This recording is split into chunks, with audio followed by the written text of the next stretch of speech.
Rio, a regular 15-year-old, dies in a sudden accident, only to wake up in a completely new world. Everything around him is strange and unfamiliar, and when he focuses, water begins to form in his hand. All he wants is a normal, peaceful life.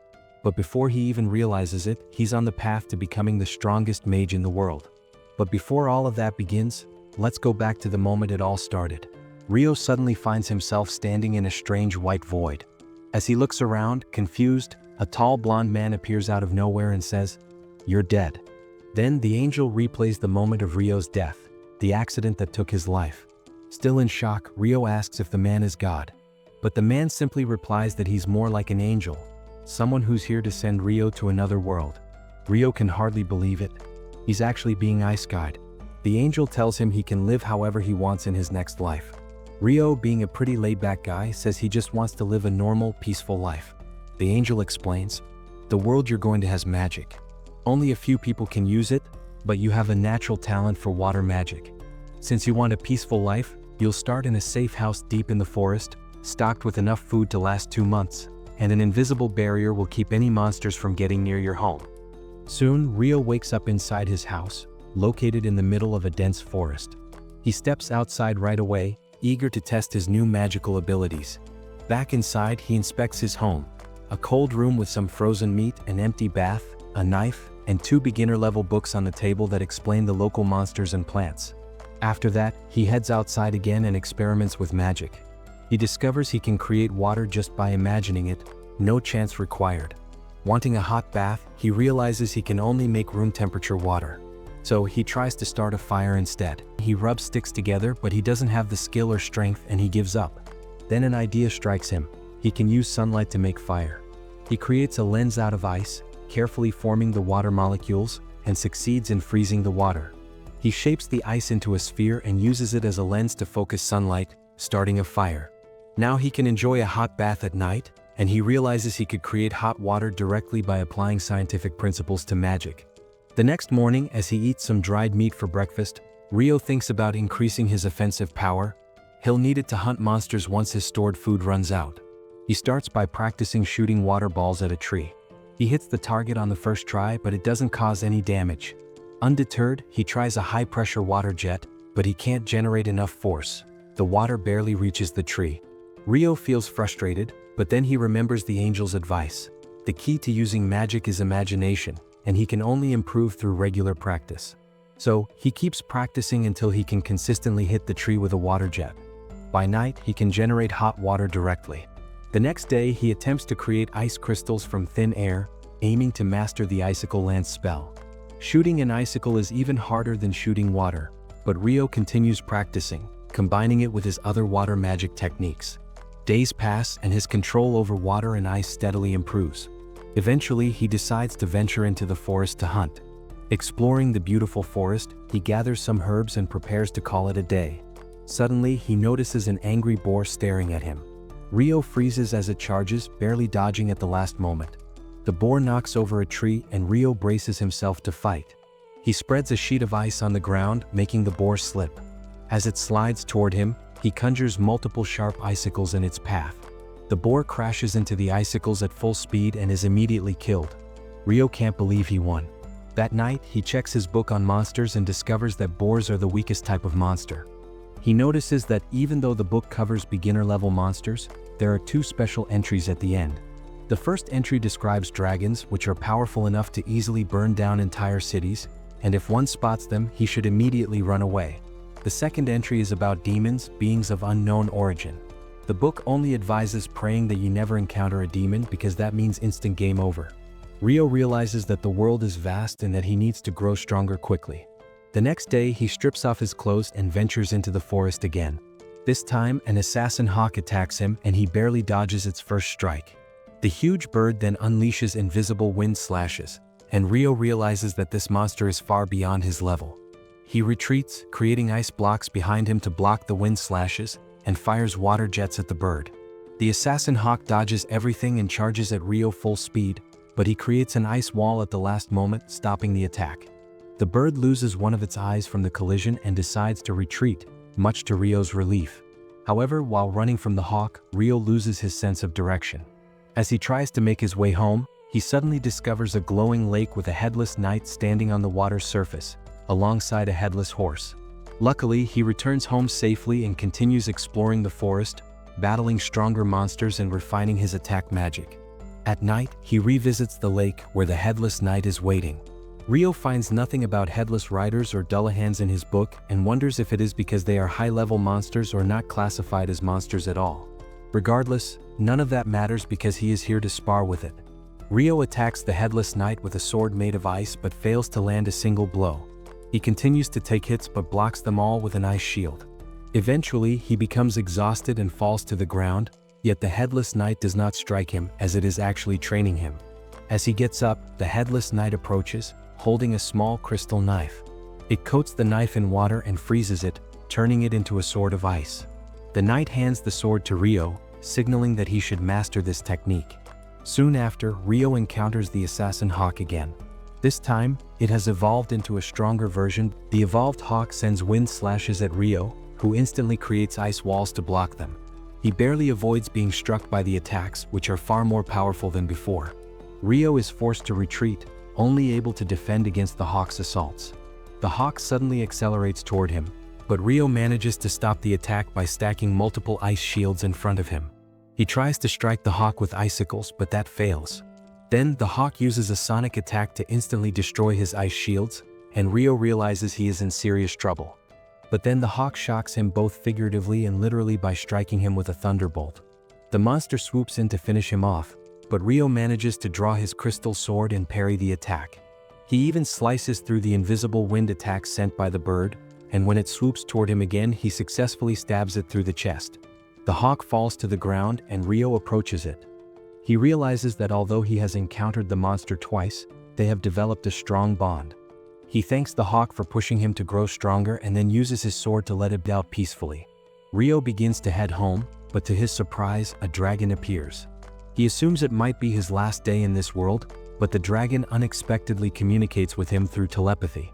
The dragon asks if he has seen a black hawk, and Ryo panics, fearing he might have killed the dragon's minion. Fortunately, the dragon remains calm and even compliments Ryo on his achievement. He also points out that the weapon Ryo is carrying is exceptionally rare. It is the sword of the Fairy King. Ryo is stunned and decides to learn more about the world from the friendly dragon, who introduces himself as Luen.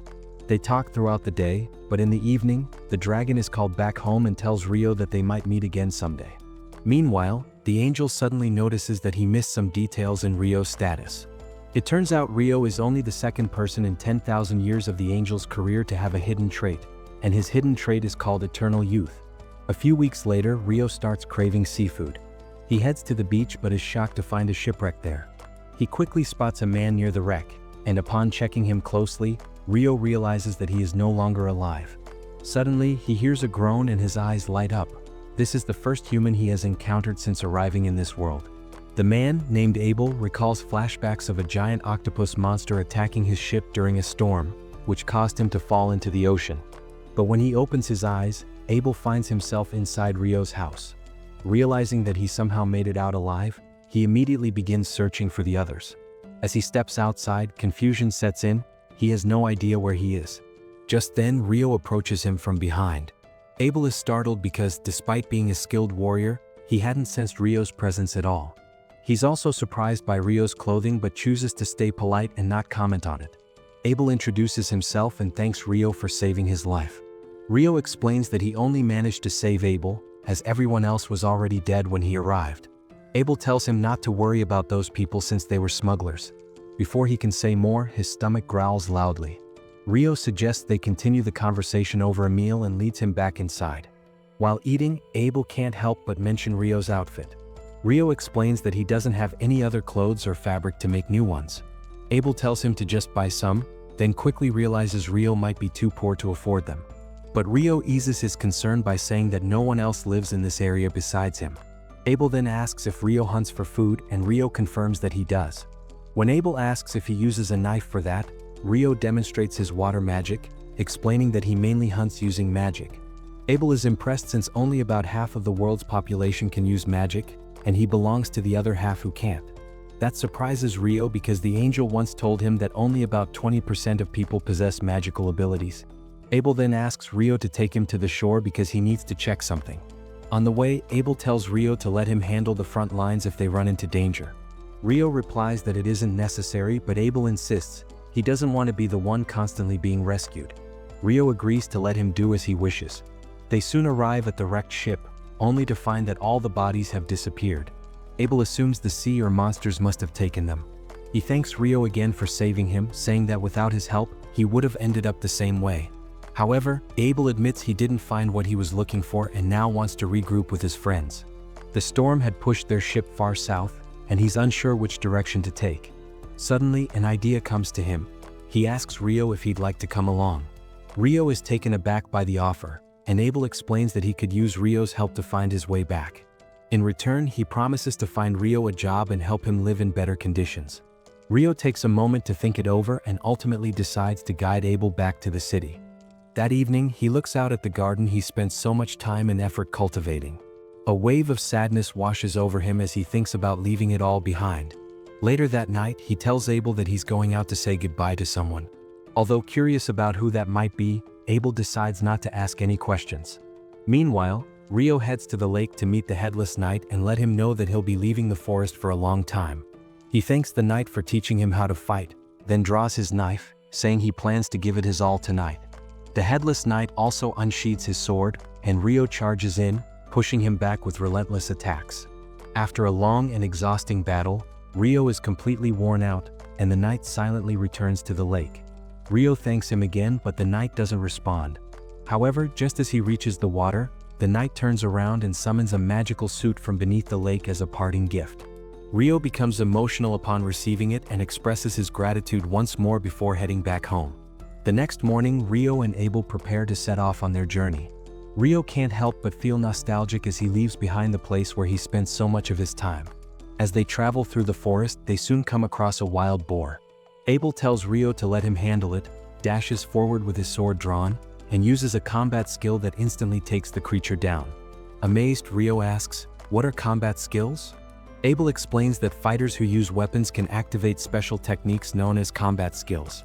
That night, they camp inside a hollow tree, and by morning they continue their trek through the forest.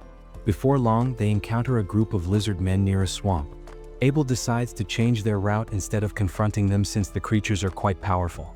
However, even after changing paths, Rio senses that the lizard men are following them. Realizing they can't avoid a fight, Abel gets ready for battle. Rio warns him that there are too many of them and says he'll use magic to help.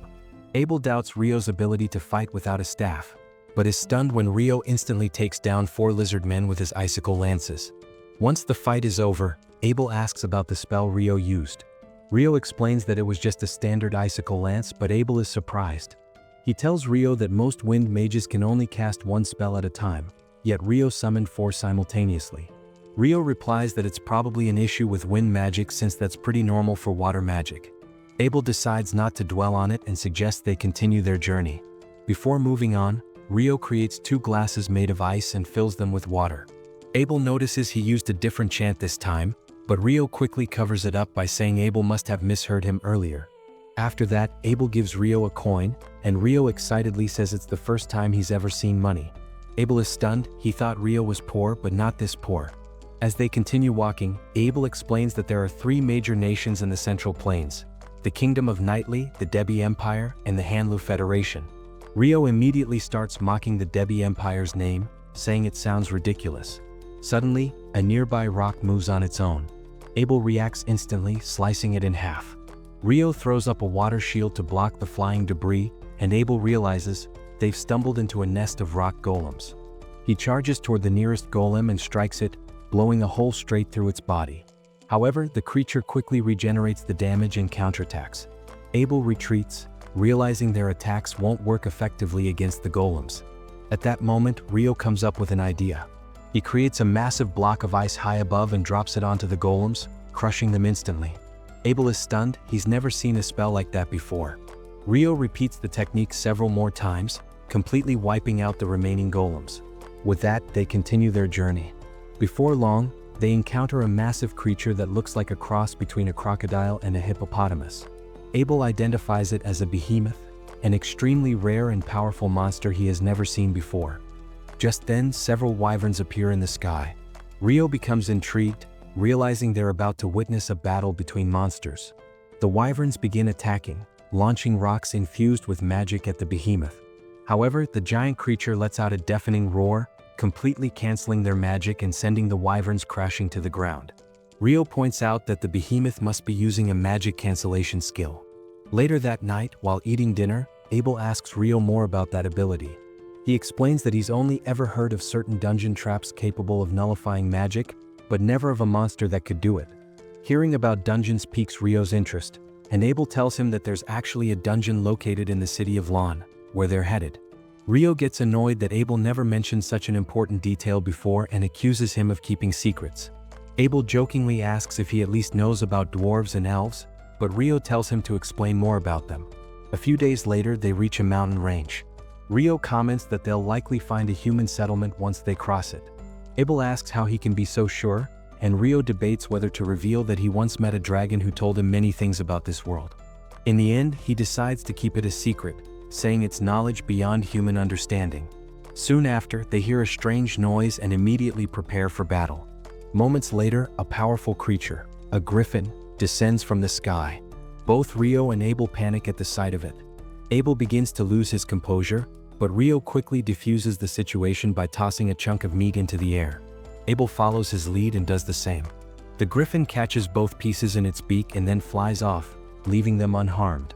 Once it's gone, both of them exhale in relief, realizing they wouldn't have stood a chance if they had tried to fight it. As they continue traveling, Abel mentions that no human has seen a behemoth or a griffin in over 100 years, likely because the tall mountain ranges prevent such monsters from reaching human lands. That reminds Rio of the wyverns they saw battling the behemoth earlier. He notes that they came from the north, meaning their nest must be nearby, and he's right. Before long, they spot a group of wyverns feeding on a fallen monster. Rio wants to fight, but Abel explains that it usually takes at least 20 experienced adventurers to take on monsters as strong as wyverns. Rio responds that they won't always be able to avoid battles like this and asks if it would help if the wyverns were pinned down. Abel confirms that he can defeat one in close combat under those conditions. Without hesitation, Rio steps forward and chants a long, exaggerated spell, though it's fake, just to summon icicles that pierce through the wyvern's wings. Abel seizes the moment and finishes them off. But soon more wyverns appear. This time, Rio pins them down again with icicles, but he doesn't use any incantation, which makes Abel suspicious. Still, they manage to defeat the wyverns, collect their magic stones, and continue traveling north. After crossing the mountain range, they arrive at a stretch of green hills. Abel is amazed. Not only did they manage to defeat wyverns, but they also gathered a good number of valuable magic stones that will sell for a high price once they reach the Empire. Curious, Rio asks which country they're heading to, explaining that he's fine with any destination except the Debi Empire. Abel tells him that the Debi Empire lies farther north, and Rio looks relieved after hearing that. Abel, confused, asks if Rio has a problem with the Empire. Rio replies that he doesn't dislike the Empire or its people. It's just that the name sounds so ridiculous he doesn't want to be associated with it. Abel finds his reasoning strange but doesn't comment further. A moment later, Rio spots a road in the distance. When Abel notices it runs from east to west, he realizes the mountain range they crossed must not have been an ordinary one.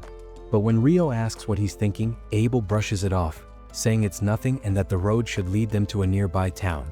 Excited at the idea of finally sleeping in a proper bed, Rio brightens up, and Abel recommends trying the local food once they get there. By nightfall, they reach the town. While eating dinner at an inn, Abel suggests that Rio register with the Adventurers Guild. He explains that a guild license will serve as an identity card, and it will also exempt him from paying entry taxes when entering new cities. Abel reminds Rio that he paid a silver coin to cover him when they entered the town earlier. Rio teases him, asking if he plans to keep track of every coin he spends for a friend.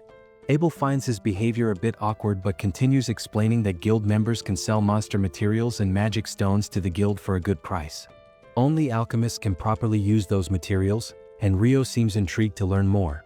However, before he can ask any questions, the waitress arrives with their meal, and Rio freezes in shock when he sees a plate of curry rice. He can't believe his eyes. The aroma and taste are exactly like the curry he used to eat back in Japan. Overwhelmed with nostalgia, Rio quickly finishes his meal and immediately orders another plate. The next morning, Rio can't stop talking about how good the curry was. He jokes that it's another secret Abel had been keeping from him and demands to know what else he's hiding. Abel looks startled, but Rio clarifies that he just wants to know about the dessert shops in town.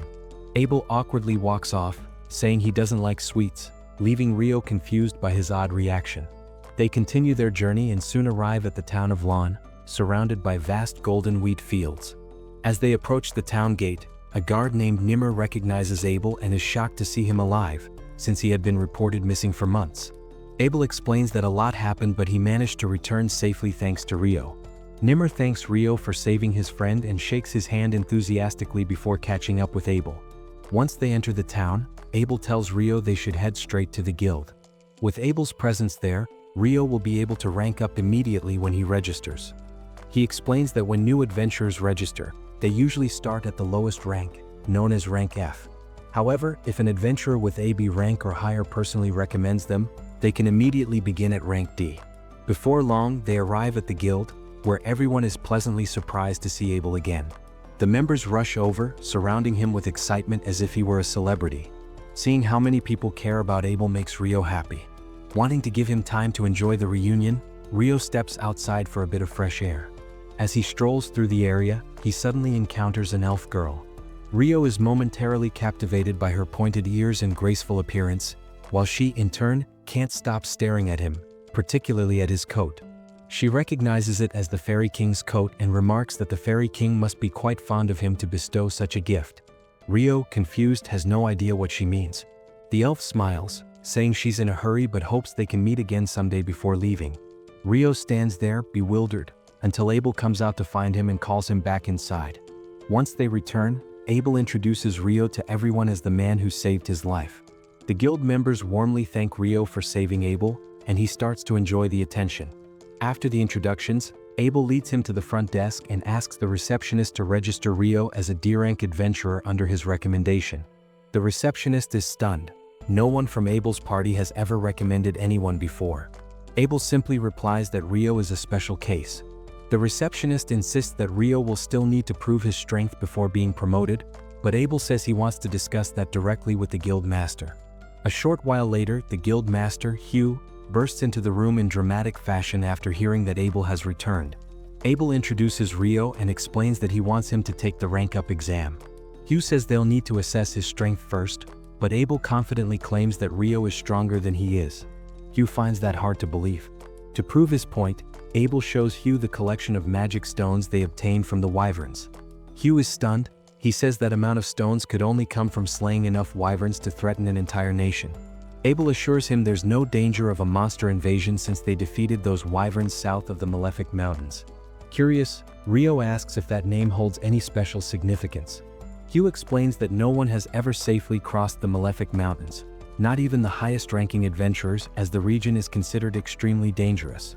Realizing what this means, he's astonished that Abel and Rio managed to cross them alive and declares that this accomplishment alone is enough to raise Rio's rank without any test.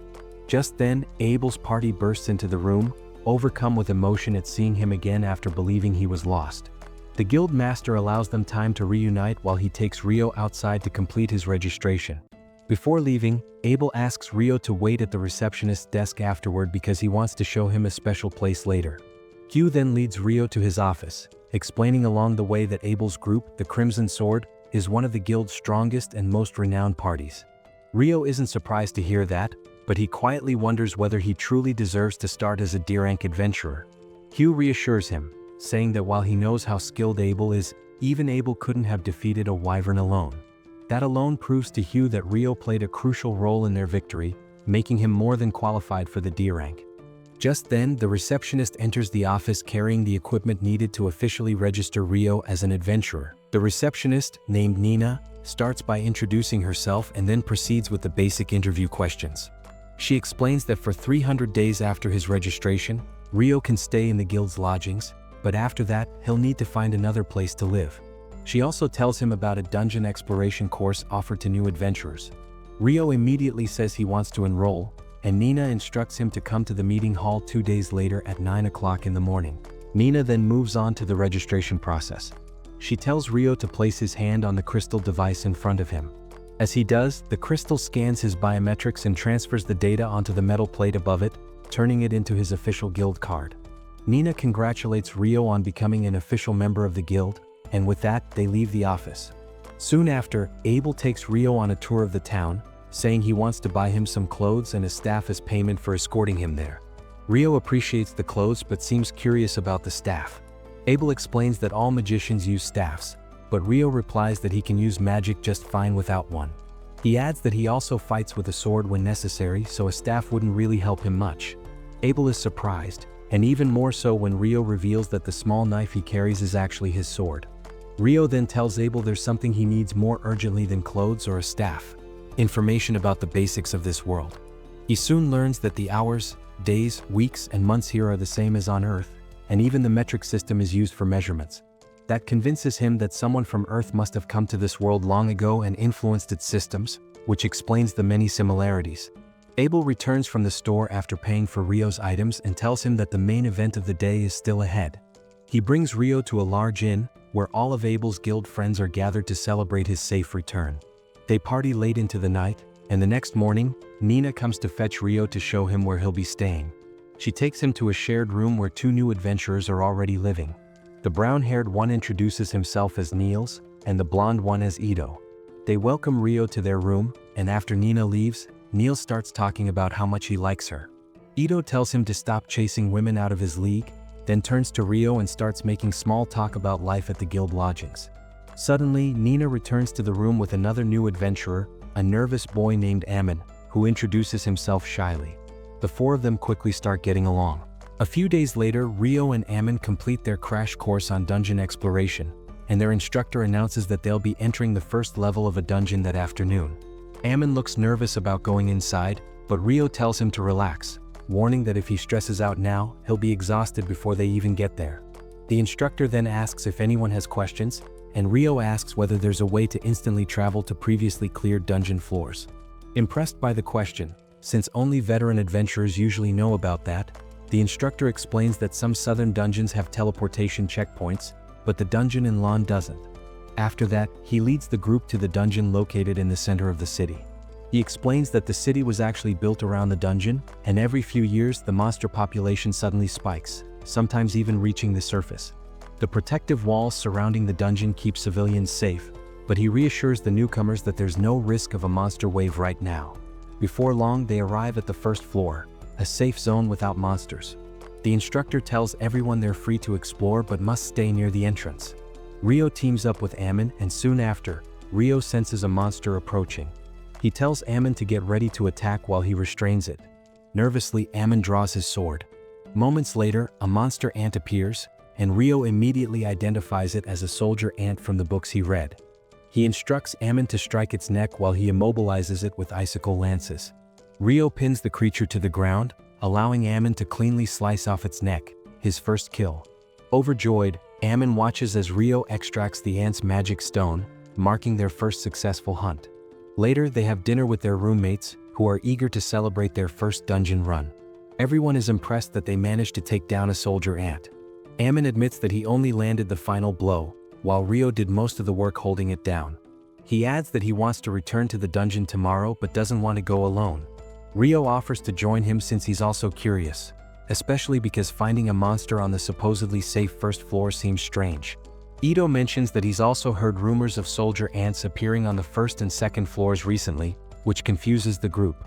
Just then, Abel arrives and explains that soldier ants can dig their way up. The boys are stunned to see the town's most famous adventurer in person. Rio greets him casually as usual, and Abel asks the others to look after him since he tends to lack common sense. Niels immediately stands at attention, introducing himself as Abel's biggest fan and saying he wants to become a famous adventurer like him one day. He asks to shake Abel's hand, and Abel agrees, reminding him to work hard but always put survival first. Rio then asks Abel why he's there so late, and Abel says he just returned from a mission. His party soon arrives, scolding him for coming here instead of reporting to the guild master. Abel laughs it off, saying he was just giving guidance to some beginners. The group's priest, Lin, tells a large man named Warren to carry Abel away, and he does, hauling Abel over his shoulder as Abel yells in protest. Lin then glares at Rio, making him uneasy, but before she can say anything, The priestess Leia tells her to stop and apologizes to Rio for the scene.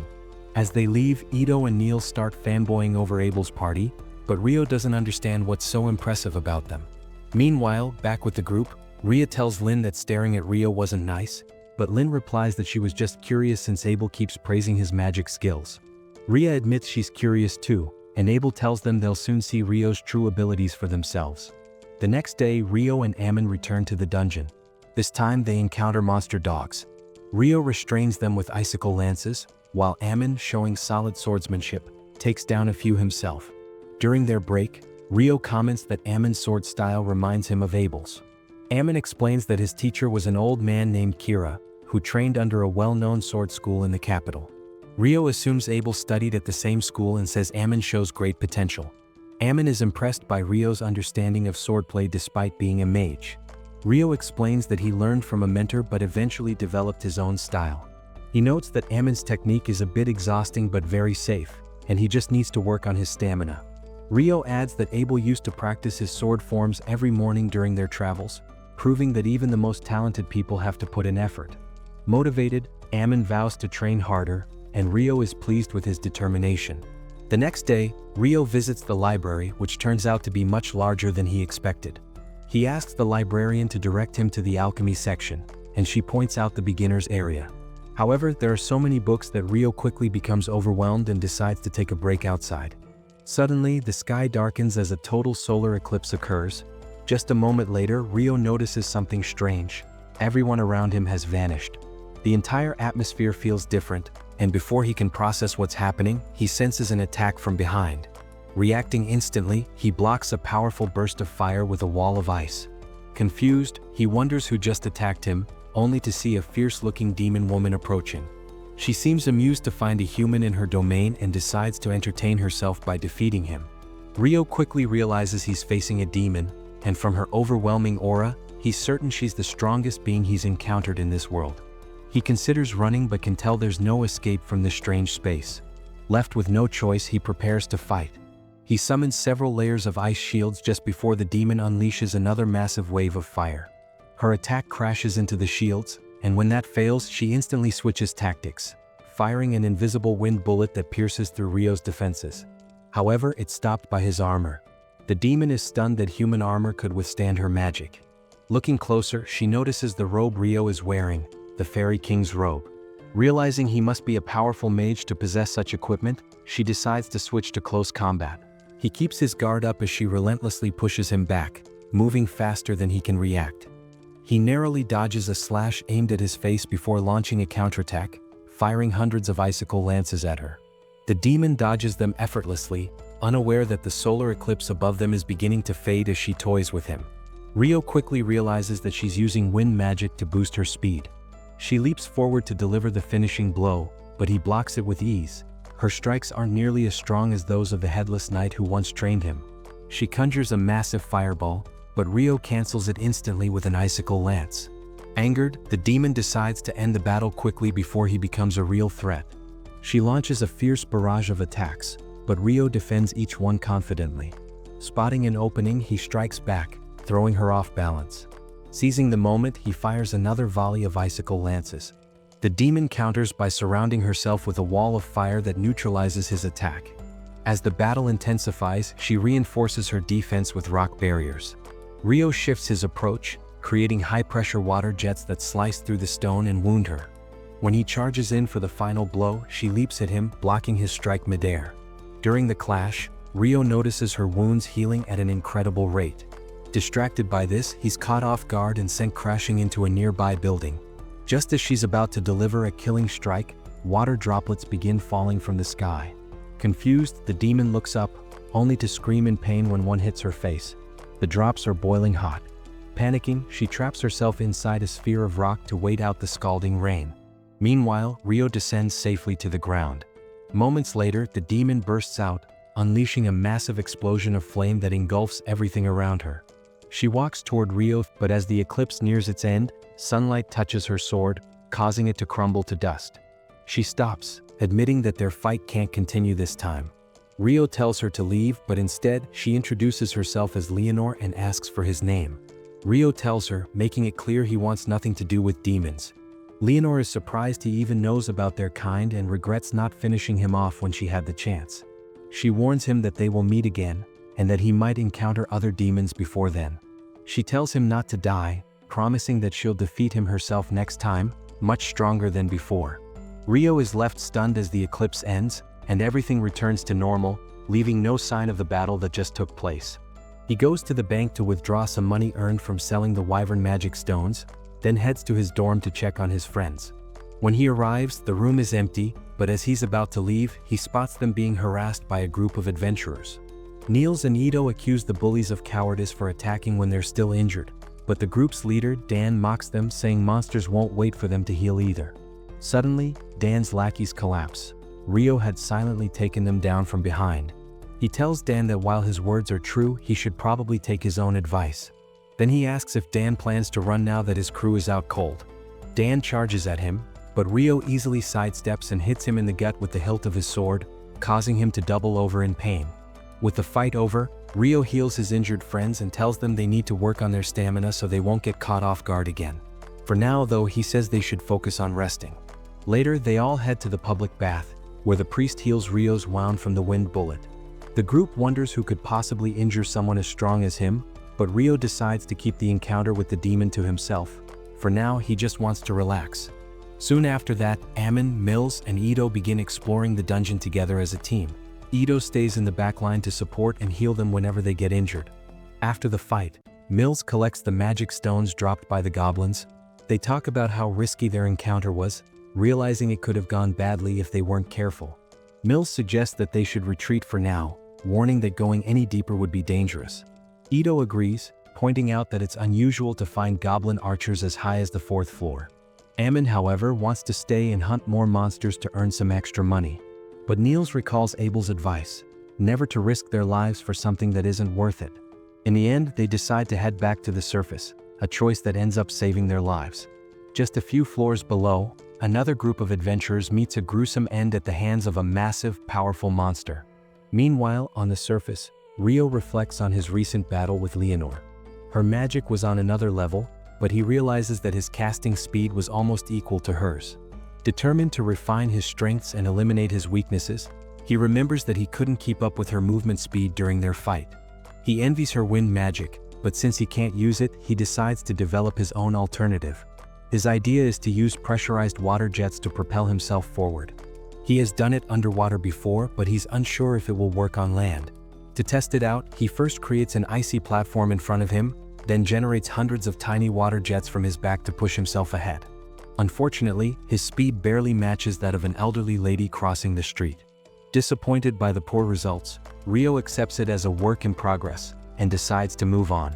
He heads to the library to study more about demons and alchemy. At the same time, Lynn, the magician from Abel's party, is also in the library, searching for records of a spell capable of creating an ice wall strong enough to crush golems. However, she can't find anything and feels relieved, convincing herself that Rio must be a fraud who somehow fooled Abel. She believes that only the most powerful mage on the continent could use magic of that level. As she returns the book to the shelf, she spots Sarah, the elf girl, and greets her. The two chat briefly before Sarah excuses herself, saying she needs to return to her group. Meanwhile, Ammon and the others return to the guild. Upon seeing the receptionist Nina, Neil starts stuttering nervously, and Ito immediately smacks him on the head. Ito then explains to Nina that they found goblin archers on the 5th floor, something that should be impossible, and that's why they rushed back to report it. Nina confirms the magic stones they brought and hurries off to inform the guildmaster of the situation, thanking the group for their report.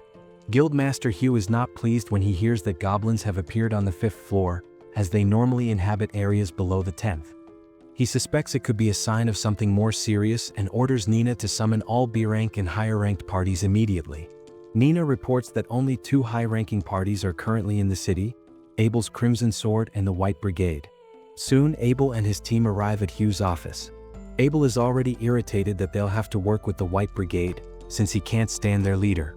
His teammates tell him to stop whining, and he reluctantly calms himself before entering the room. Inside, Phelps, the leader of the White Brigade, is already waiting, and Abel struggles to keep a neutral expression when he sees him. Once everyone is seated, Hugh explains that goblins were confirmed on the 5th floor and that the information is reliable. Both Crimson Sword and White Brigade are tasked with entering the dungeon to investigate the cause and look for signs of a possible monster outbreak. He reminds them that the last outbreak occurred 10 years ago, and while it may seem early, it's possible another one is beginning.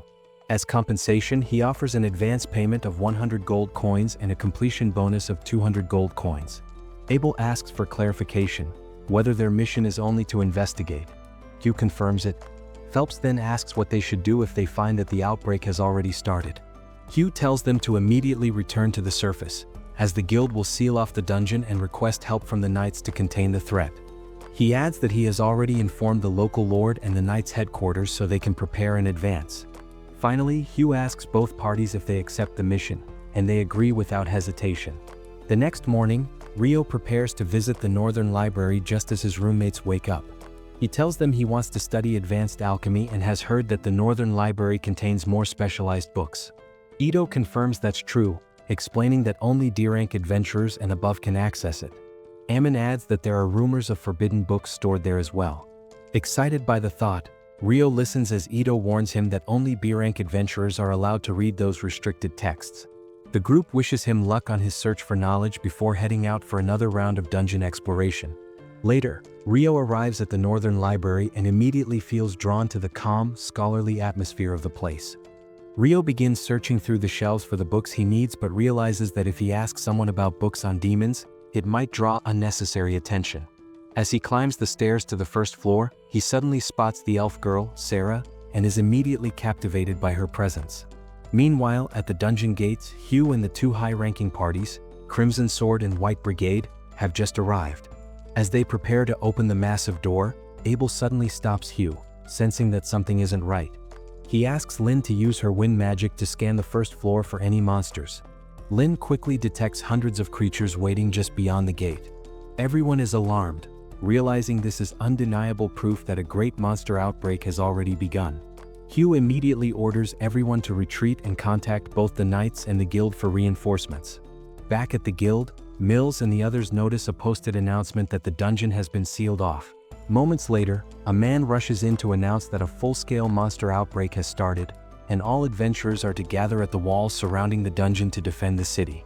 At the same time, Rio and Sarah remain in the library, quietly staring at each other until Sarah finally breaks the silence, saying it's nice to meet him again. They introduce themselves properly, and she asks if he's looking for anything specific. Rio almost admits that he's researching demons but quickly changes his answer, saying he wants to study alchemy to learn how to create golems. Sarah is impressed by his ambition, noting that golem creation is an extremely difficult field.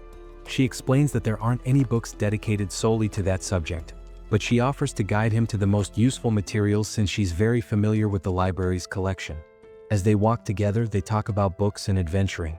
During their conversation, Sarah reveals that she's the only member of a B-rank adventurer party called Wind. Rio mentions that a friend once told him there was only one elf living in the city, and Sarah admits that most elves avoid interacting with humans. She just happens to be an exception. Meanwhile, outside, all the city's adventurers have gathered on the walls surrounding the dungeon. Suddenly, the monsters break through the heavy gate, and Hugh commands everyone to open fire with magic and arrows, igniting a fierce battle against the invading goblin army. The knights soon join the fight, and for a moment, it seems that the situation is under control. However, Hugh grows uneasy, noticing that the number of monsters is far greater than during the previous outbreak. During the battle, Abel's party runs out of arrows.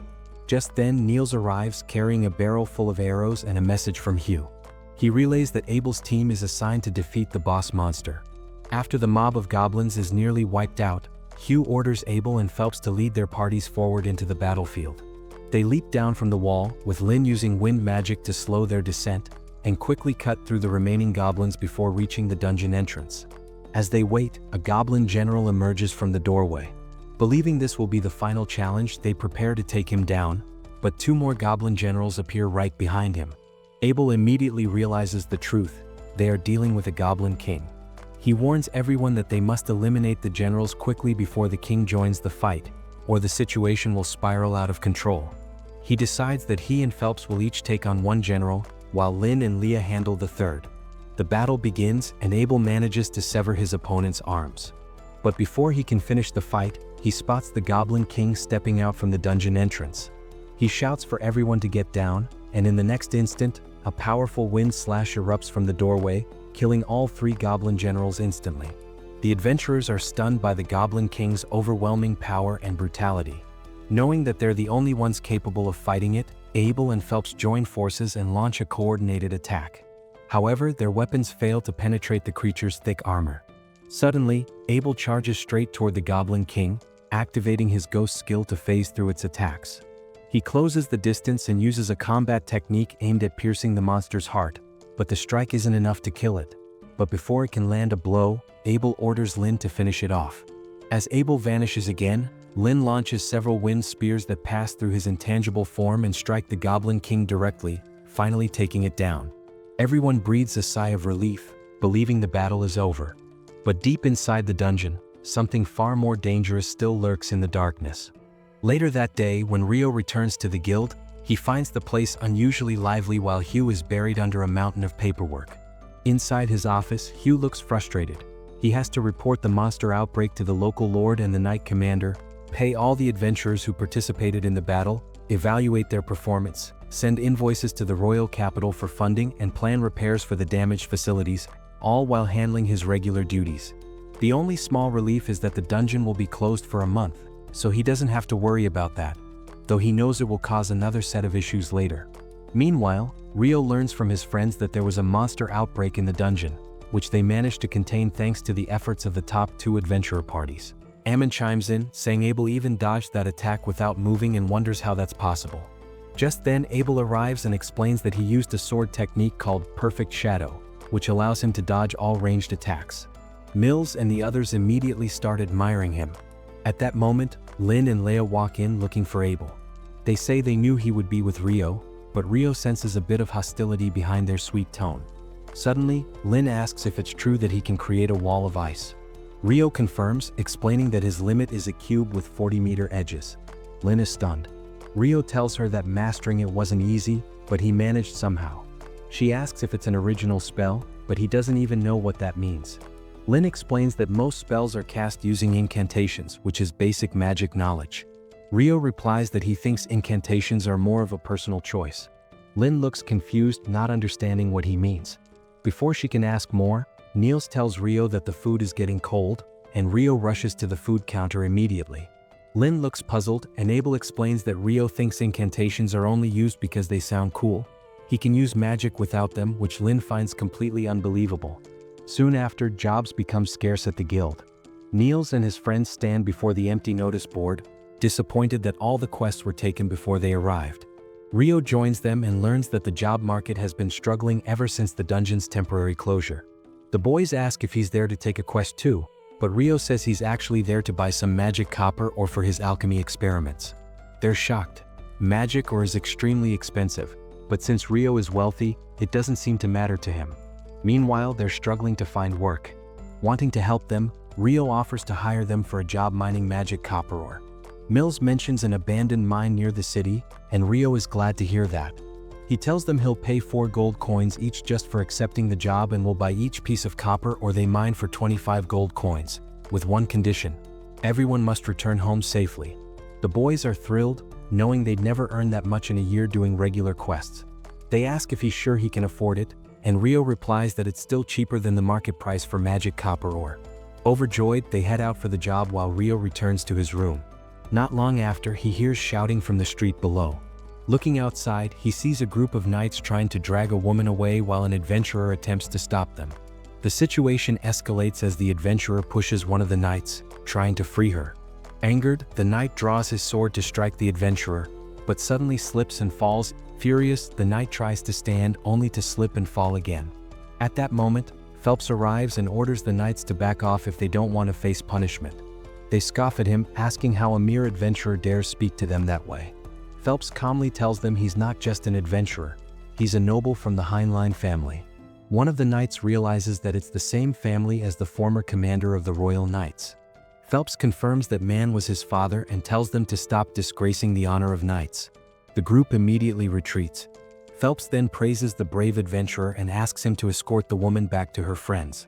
After they leave, he looks up toward Rio's window.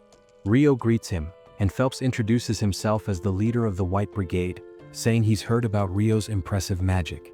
Rio panics for a moment, thinking Phelps noticed him use magic to make the night slip, but Phelps clarifies he's referring to what Abel told him.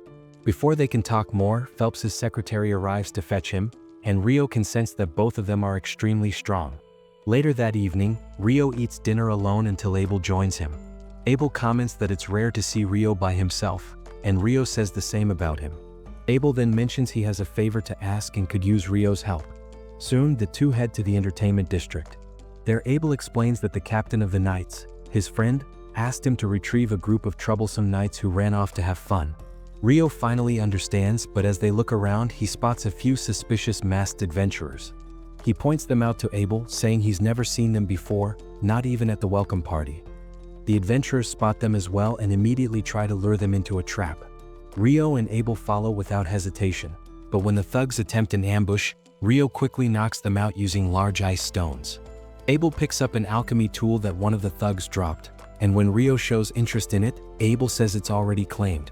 After that, he ties the thugs up and discovers that they're C-ranked adventurers from another country. Abel decides to report them to the city guards before continuing his mission to locate the troublemaking knights, unaware that those very knights are targeting Phelps to take revenge for what happened earlier. However, before they can make a move, the secretary paralyzes them all with poison needles. She then casts a fire spell, burning the knights completely until not even their ashes remain. The next day, a research team from the capital arrives to investigate the dungeon following the monster outbreak. Their leader, Clive, immediately clashes with Hugh over unreasonable demands. Clive insists that the city of Lon must provide food and supplies for his entire group, even though the city is already facing a severe shortage. He also wants permission to open the dungeon for research. Hugh argues that reopening the dungeon so soon after an outbreak is reckless, but Clive claims he has full authority from the newly appointed Minister of Dungeon Exploration. The two reach a stalemate until the old mage steps in to mediate. The old mage first assures Hugh that the food situation will be handled next time, and for now, the city can accommodate the team. Regarding the dungeon, Clive says Hugh has no choice but to comply, but Hugh adds a condition. If reopening the dungeon causes harm to the city or its people, the ministry will bear full responsibility. Clive gets angry at the demand, but Hugh makes it clear that the gate won't open unless he agrees. After some persuasion from the old mage, Clive finally accepts the condition, and they decide to hire skilled adventurers as guards for the expedition. Meanwhile, Rio visits the inn where Abel and his group are staying to see if the food there is better than what's served at the guild. Just as he's about to enter, a girl rushes out and asks him to take her to the Adventurer Guild with an urgent message. Though Rio is hungry, he agrees to help her. She delivers the letter to Abel. It's from his teacher in the royal capital, asking him to assist the research team that's exploring the dungeon. Abel hesitates, recalling how years ago, a high-ranking party entered a dungeon shortly after an outbreak and never returned. Hearing this, Rio suggests he decline the request, then heads back to the inn for lunch. The girl introduces herself as Natalie, a novice mage from a well-known family of water magic users. Lynn immediately asks if she knows a spell that can form an ice wall in midair. Natalie says she doesn't, explaining that she's only begun learning magic. She then asks if anyone can cast such a spell, and the group tells her that the man who brought her there, Rio, can. Abel then instructs his party never to fight Rio under any circumstances, since they wouldn't be able to defeat him even together. He also tells Natalie that if she ever needs help and can't find them, she should go to Rio immediately. The following day, the research team prepares to enter the dungeon, and in the end, Abel agrees to accept the request to protect them. He meets the old mage, whom he knows from the past, and they discuss the mana detector tool, a device that transmits mana signals from inside the dungeon to the analysis team stationed outside. 3 days later, the research team reaches the dungeon's 7th floor but finds nothing unusual. However, Clive and his Royal Academy team seem impatient to discover something, so Abel decides not to waste time on their arrogance. Outside the dungeon, lower-ranked adventurers receive updates about ongoing activities and available jobs. Although they're not yet allowed to enter, Rio becomes curious and asks Hugh about the color of the magic stones dropped by the monsters during the outbreak. Hugh tells him it's an interesting question, because all the goblins dropped yellow magic stones, even though they should have been green. Meanwhile, deep inside the dungeon, Clive's team discovers a strange gate emitting unusual energy. They suspect it could be a portal to a distant place, so they begin setting up their equipment around it. But the moment they attempt to touch the gate, everyone suddenly disappears. Natalie, who's monitoring the readings, is shocked when the signals stop abruptly as the group vanishes. Fortunately, they're all teleported to the same location, where Abel checks on his team's safety before regrouping with the senior mage. Clive, meanwhile, orders his men to start examining the strange grassland they've arrived in, warning them to stay cautious since they have no idea what dangers might be hiding here. His right-hand man shows up and asks what their next move should be. Clive admits he doesn't know, but at least his theory about the monsters coming from the 38th floor has been completely disproven. He now understands that the monsters originated from this mysterious place beyond the gate. Believing this to be a major discovery, he starts imagining how quickly it could earn him a minister's position. As he's grinning to himself, another researcher calls his attention to several figures on the horizon that look like eerie, monster-like creatures. Meanwhile, Natalie and the data collection team grow anxious about the lost signal. Suddenly, the signal returns, showing that the exploration team is on the 40th floor, only to disappear again almost instantly. At that moment, a man named Christopher arrives. He introduces himself as the representative of the Magic College and asks the Academy researchers to share whatever information they've gathered, despite their organizations being rivals. He explains that a few minutes earlier, a group of people entering the dungeon vanished, and if they don't figure out what's happening, it might soon be too late. The researchers are stunned, and Christopher elaborates that he had hired adventurers to enter the dungeon. But as he was about to follow them down the staircase, they suddenly disappeared. The researchers confirmed that their own team vanished as well, and for a brief moment their signal reappeared, placing them on the 40th floor. Christopher is shocked. No one has ever gone past the 38th floor of this dungeon, and even B-rank parties struggle once they get beyond the 30th.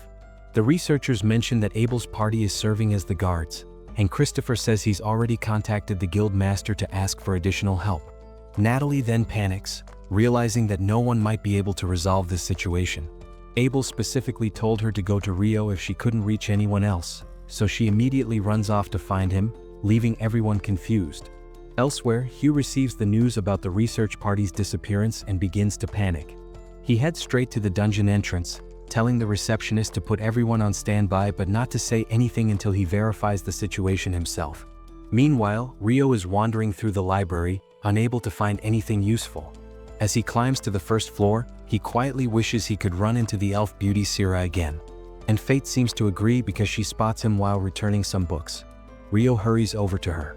As they talk, he explains that he's been looking for records of past eclipses and monster outbreaks to compare them. Sira tells him she knows exactly where those documents are and asks him to follow her. On the way, she listens as Rio explains his theory connecting solar eclipses to monster outbreaks. She believes his reasoning makes sense. She's lived long enough to notice that every dungeon outbreak is preceded by a solar eclipse, though she's never seen a total eclipse like the one that happened a few days ago. She says she tried researching this in the past but is curious why Rio made the same connection. He gets nervous. He obviously can't tell her he fought a demon during the eclipse, so he changes the subject. He asks her about the colors of magic stones from monsters and what affects them. She allows him to switch topics and explains that the primary factor is the monster's age. Rio says he learned that from Abel during their travels and brings up the yellow-colored magic stones found during the outbreak. Sira is confused. Pale magic stones only come from newly born monsters, and she had assumed the outbreak was caused by the older, stronger monsters inside the dungeon. Rio agrees, adding that weaker goblins are one thing, but goblin generals and the goblin king shouldn't be able to leave the dungeon immediately after spawning. It all feels unnatural to him, and artificially creating such a massive horde would require an absurd amount of mana. Sira recalls reading old records stating that the magic stones from a previous outbreak were also pale yellow. She asks if he wants to see those damaged documents and he gladly accepts. She leads him into a lesser-known section of the library. Back inside the dungeon, Abel continues discussing the teleportation incident with the senior mage. No one knows where they are, so the senior mage asks a researcher whether their tools are still functioning. The researcher confirms that the mana detector is working and assumes the data collection team already knows their situation, so help should arrive soon. However, the senior mage doubts help will reach them in time. He asks Leah if this place feels familiar to her. After thinking hard, she realizes it resembles a sanctuary square, the highest level of defensive magic. She explains that only the most powerful priests can cast it, and it's considered a divine miracle capable of blocking any attack. Abel then understands that if they're inside some kind of barrier, they won't be able to escape, and no one outside will be able to enter to rescue them either. and Leah points out that if they can't locate where the barrier ends, it must be enormous. Abel realizes the situation has just become much worse, so he asks Lynn to use her wind magic to detect if any monsters are nearby. She follows his order and casts her spell, sensing a group of around 1,000 humans close by, along with about 50 unknown creatures she's never encountered before. Abel and the mage conclude that the group of humans must be Clive and his men, and they decide to go meet them, since they have no idea what those strange creatures might be. Meanwhile, Hugh reaches the dungeon entrance and meets Christopher and the research team. His hope fades completely when he hears that the missing researchers have been located on the 40th floor. Even if he sent every adventurer in town, there's no way they could pull off a rescue. Christopher adds that entering the dungeon now would be far too risky, and Hugh reluctantly agrees. At this point, all he can do is pray that Abel and the others are safe wherever they are. Back inside the dungeon, Clive and his men are anything but safe. They're under heavy attack from the unknown enemies. Some of them take cover behind barriers, but the rest are hunted down by spheres of purple hellfire. The attackers soon step into view, and Clive realizes in horror that they're devils, a species of monsters distinct from demons. He's only read about them in books, but he knows how terrifying they are. The adventurers who aren't protected by barriers decide to fight back, but they're quickly wiped out. By the time Abel and his group arrive, only Clive and a few survivors remain. Leah and the senior mage immediately recognize the creatures as devils and panic, knowing that devils are said to be immune to magic and far stronger than humans. Leah believes they don't stand a chance, but the mage insists on fighting regardless of the outcome. On his command, the mages launch an all-out assault on the devils, managing to seriously injure them. Leah is stunned that their magic is actually working. The old mage explains that the idea that devils are immune to magic was never confirmed, it was only speculation. He then orders the mages to continue their attacks, but soon realizes they'll exhaust their mana before the devils are defeated. At that moment, Abel spots what appears to be a boss monster among the devils. He realizes that defeating it might be the key to ending the fight. After a few more rounds of spells, the mages run out of mana, and Abel decides it's time to charge in with his party. Warren takes the lead, blocking the devils' attacks while the rest move in to strike. Thanks to their teamwork, they manage to cut down many of the enemies. However, Lynn's magic power soon runs dry, forcing Leah and Warren to cover for her. Abel notices that only 6 devils remain, and the boss is among them. Leah speculates that the creature might be a demon prince, a being destined to one day evolve into a demon lord. When Abel asks if she's certain, she explains that having differently colored eyes is the mark of a demon prince, and that only heroes in history have ever managed to defeat one. Despite the odds, Abel decides to press forward. He tells Leah that even if he can't take down the boss, he'll defeat the rest, and that she shouldn't lose hope because miracles can happen. The devils charge and Abel fights back, swiftly cutting down a few of them. But the demon prince suddenly shifts his focus, attacking Abel's companions and hurling them away from the battlefield. Then he steps forward, facing Abel alone. His incredible speed makes Abel flinch. With a single swing of his sword, the demon prince knocks Abel aside, then closes the distance again. Clive and his men rush in to help, but their spells have no effect. In response, the demon prince's minions fire volleys of projectiles, shattering their shields and forcing them to retreat. Abel decides to gamble everything on one move, using a skill that lets him dodge at superhuman speed. He barely manages to deflect the demon prince's sword and counterattack, but his strike misses, and the enemy's blade cuts into his shoulder. Abel collapses, unable to move. The demon prince raises his sword for the final blow. Leah screams in terror, fearing she's about to lose him. Just then, Rio bursts through the roof of the 40th floor, crashing down to save the day. Everyone stares in shock as he lands. Rio glances at Abel and asks if he's hurt, joking that they should head home since everyone's been worried about him. Still in disbelief that Rio actually came to rescue them, Abel tells him they can't leave. The enemy before them is far too strong. But Rio calmly replies that he'll handle it. Abel panics, warning that the opponent is a demon prince. Rio corrects him, saying it's just a baby demon lord. No one can comprehend what Rio is thinking as he walks straight toward the devils. The lesser ones launch projectiles at him, but he effortlessly nullifies them with icicle lances. Then, conjuring a high-pressure water jet behind them, he instantly severs their heads. Now face to face with the demon prince, Rio draws his sword and says they should finish this quickly, because he doesn't have all day. A few minutes earlier, when Natalie discovered that Abel and the others were trapped on the 40th floor of the dungeon, she immediately set out to find Rio. He wasn't in his dorm room, and his roommates told her she might find him in the North Library. Natalie didn't even know which way north was, but after getting directions from the boys, she sprinted off to find him. Fortunately, she ran into Rio along the way and quickly explained that Abel and his team were in danger, urging him to go to the dungeon at once. Rio decided to get the full story on the way and immediately placed her inside a carriage made of ice. As he pulled the carriage toward the dungeon gate, Natalie explained the situation, including the mysterious disappearances within the dungeon. Rio listened carefully but also wondered why she had come to him in particular. Natalie told him that Abel had asked her to contact Rio for help if things ever went wrong and he wasn't around.